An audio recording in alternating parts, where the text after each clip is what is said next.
اس کا مطلب یہ نہیں کہ وہ روحانی آدمی یہ کام کر سکتا. ایسے ہی ایک آدمی بکریوں کا ریوڑ چلاتا ہے، 200 300 400 بکریاں ہیں اس کے پاس، وہ ہر بکری کو الگ الگ پہچانتا ہے. کیوں؟ اس لیے کہ جو کائناتی سسٹم ہے اس سسٹم میں جو مقداریں جس نوع کے لیے متعین کر دی گئی ہیں ان مقداروں میں کبھی رد و بدل نہیں ہوگا. لیکن اگر اوپر کسی کا کنٹرول نہ ہو، کسی ایک ہستی کی حاکمیت نہ ہو، تو یہ ممکن ہی نہیں ہے کہ ایک نوع کی جو معین مقدار میں ہے ان میں رد و بدل نہ ہو یا ان میں خرابی نہ ہو. اسی طرح نوع میں انفرادی مقداریں بھی معین ہیں. ایک طرف انفرادی مقدار یہ ہے کہ انسان اس کو کہتے ہیں جس کے چہرے پر ناک ہو، آنکھ ہو، کان ہو، گردن کے اوپر سر ہو. یہ ایک انسان کی نوعی مقداریں ہوئی.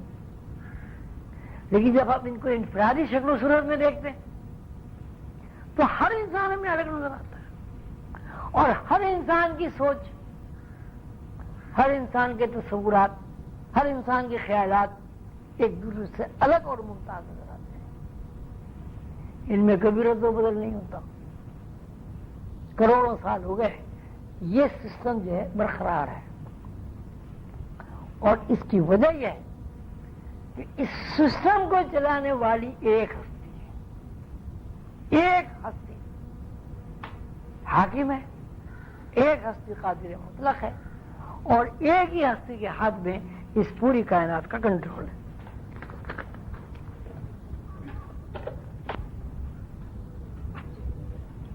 اب یہ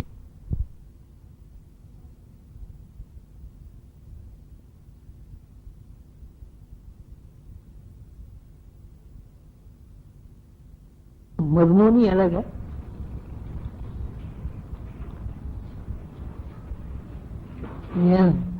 یہ معین مقداریں نہ صرف زمین کے اوپر موجود مخلوق میں نظر آتی ہیں بلکہ کائنات کی ہر تخلیق کے ہر جز میں یہ مقداریں کام کر رہی ہیں. ان مقداروں کا عام کام یہ ہے کہ جب آپس میں رد و بدل ہوتی ہیں یا ان کا آپس میں ایک دوسرے کے اندر انجذاب ہوتا ہے تو مختلف رنگ اختیار کر لیتی ہیں، اور یہ رنگ ہی دراصل کسی نوع کے خد و خال بن جاتے ہیں. اب یہ بالکل الگ ایک پھر نیا قانون بن گیا کہ معین مقداروں سے کائنات کی تخلیق ہوئی ہے، اور وہ معین مقداریں ایسی نہیں ہے کہ ان میں کوئی جمود ہو، ان میں کوئی حرکت نہ ہو. ان معین مقداروں میں حرکت ہے. ان معین مقداروں میں یہ صلاحیت بھی ہے کہ وہ دو معین مقدار ہیں آپس میں ایک دوسرے کے اندر داخل بھی ہوتی ہیں اور ایک دوسرے کے اندر جذب بھی ہوتی ہیں. معین مقداریں جب ایک دوسرے کے اندر داخل ہوتی ہیں اور ایک دوسرے کے اندر جذب ہوتی ہیں، اس انجذاب میں اور داخل ہونے میں جب تیسری ایک معین مقدار بنتی ہے تو اس کا نام رنگ ہے. یعنی وہاں ایک رنگ پیدا ہو جاتا ہے، اور وہ رنگ جو ہے جیسے جیسے رنگوں میں تبدیلی آتی رہتی ہے اسی اعتبار سے تخلیقی اعضاء بنتے رہتے ہیں، اور تخلیق میں نئی نئی صورت جو ہے وہ جلوہ گر ہوتی ہے. تو اب دو باتیں ذہن میں آئیں. ایک تو یہ کہ یہ جو ہماری موجودہ دنیا ہے اس میں ریئلٹی نہیں، یہ عکس ہے، عکس ہے، فکشن ہے، مفروضہ ہے.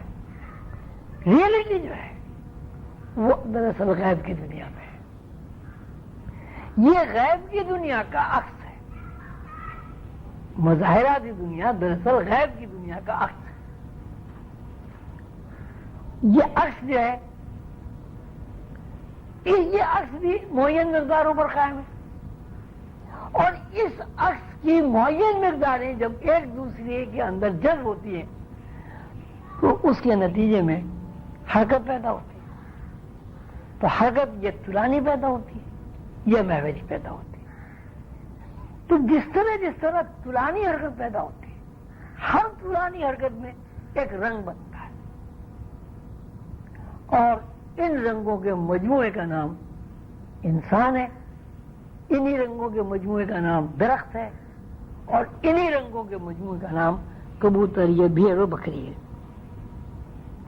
کہنا یہ ہے کہ اس عالم رنگ میں، اس عالم رنگ و بو میں یا میٹر میں جتنی بھی اشیاء ہیں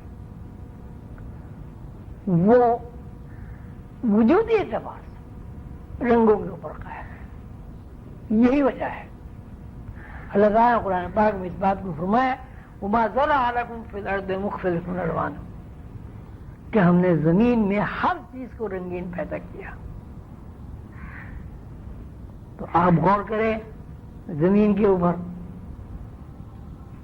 اب بدھ کو انشاءاللہ پھر کلاس ہوگی، اس میں کوئی صاحب آگے بتائیں، سوچیں اتنے دن تک کہ زمین کے اوپر کیا کوئی ایک چیز ایسی ہے جس کو آپ بے رنگ کہہ سکتے ہیں؟ کوئی ایک چیز. زمین پر ہزاروں لاکھوں چیزیں آپ دیکھیں گے، اس پہ غور کریں تو اس غور کرنے کے بعد آپ کو زمین کے اوپر ایک چیز بھی ایسی نظر نہیں آ سکتی اللہ کے قانون کے مطابق کہ آپ اسے کہیں کہ اس چیز میں کوئی رنگ نہیں ہے. مطلب یہ فارمولا یہ بنا کہ کائناتی جو سسٹم ہے اس کا جو بیس ہے، اس کی جو بنیاد ہے، اس کی جو فلم ہے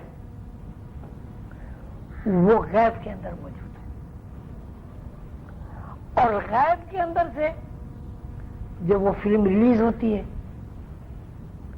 مختلف چینل پہ، وہ یہاں زمین پر وارد ہوتی ہے، تو وہ چینل میں جب مقدار چینل میں جب آ جاتی ہے، فریکوینسی میں جب آ جاتی ہے تو ان میں رنگ پیدا ہو جاتا ہے. اب آپ غور کریں اس زمین کے اوپر، اگر آپ غور کرتے ہیں، پہلے اپنی انسان برادری پہ غور کریں. انسان برادری میں آپ یہ دیکھیں گے کہ گروہی ایک تقسیم ہے. کوئی موچی ہے، کوئی درزی ہے، کوئی لوہار ہے، کوئی ٹیچر ہے، کوئی بزنس مین ہے، کوئی مل آنر ہے. گروہی تقسیم آپ کو ملے گی. گروہی تقسیم کے علاوہ انسانوں میں آپ کو کچھ بھی نہیں ملے گا. اس گروہی تقسیم میں آدمی کچھ پیشوں کو باعزت کہتا ہے اور کچھ پیشے کو کہتے ہیں بھائی یہ کمین ہے، چھوٹے پیشے ہیں.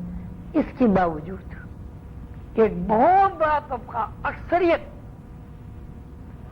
اس پیشے کو اچھا نہیں کہتی، لیکن اس پیشے کو پر قائم رہنے والے اور اس پیشے کو برقرار رکھنے والے اور اس پیشے کو چلانے والے لوگ دنیا میں ہمیشہ موجود رہے.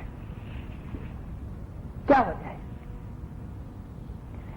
اس کی وجہ یہ کہ وہ مقداریں جو ہیں، جو مقداریں رنگوں میں تبدیل ہو کر ایک چینل کی شکل میں زمین پر آپ زمین کو ایک اسکرین مان لیں ٹی وی کا. آپ یہ سمجھیں کہ یہ زمین جو ہے کہ اسکرین ہے، ٹی وی کی اسکرین، یعنی یہ پوری زمین اسکرین ہے، اس کا نام آپ ٹی وی اسکرین رکھ لیں. اب ٹی وی اسکرین پر آپ دیکھتے ہیں کہیں ڈرامہ ہو رہا ہے، کہیں گانا بجانا ہو رہا ہے، کہیں رنگین فلمیں آ رہی ہیں، کہیں بلیک اینڈ وائٹ فلم آ رہی ہے، کہیں دریا کی سیر کر رہے ہیں، کہیں جناب وہ جانوروں کو دیکھ رہے ہیں، کہیں کشتیاں لڑ رہے ہیں. بالکل اسی طرح غیب کی دنیا سے مختلف چینل ایک سسٹم کے تحت زمین پر ڈسپلے ہو رہے ہیں. اور یہی وجہ ہے کہ ایک موچی